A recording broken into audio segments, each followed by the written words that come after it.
सूखे के मौसम में मांस का एक एक निवाला जिंदगी की एक नई उम्मीद लेकर आता है। इसलिए भोजन के लिए प्रतिस्पर्धा भी पहले से कहीं ज्यादा बढ़ जाती है।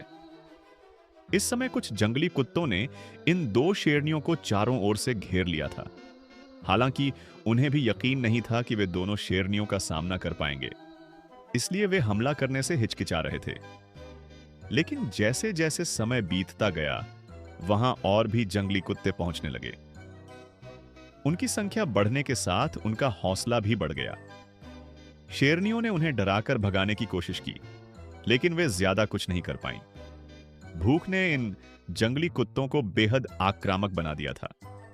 शेरनियां भी समझ रही थीं कि भोजन के लिए खुद को घायल करवाना कोई समझदारी नहीं है, इसलिए उन्हें मजबूरी में वहां से पीछे हटना पड़ा।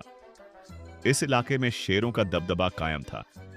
वे आमतौर पर उन क्षेत्रों पर कब्जा रखते थे जहां संसाधन सबसे ज्यादा होते थे। यहां तक कि सूखे के मौसम में भी उनके मुख्य इलाके में पानी के कई स्रोत मौजूद थे। पानी की वजह से उनके लिए शिकार करना भी आसान हो जाता था, क्योंकि जहां पानी होता है वहां शिकार की कमी नहीं होती। आज शेरों के झुंड ने भैंसों को अपना निशाना बनाया था। भैंसें शेरों के प्रमुख शिकारों में से एक थीं, लेकिन एक वयस्क भैंसा अफ्रीकी सवाना के सबसे खतरनाक जानवरों में से एक होता है।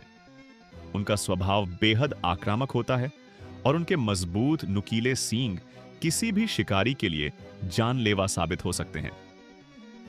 इसीलिए शेरनियों ने अपना निशाना छोटे भैंस के बच्चों पर लगाया। लेकिन इससे पहले कि शेरनियां भैंसों के करीब पहुंच पाती, पूरा झुंड अचानक भागने लगा।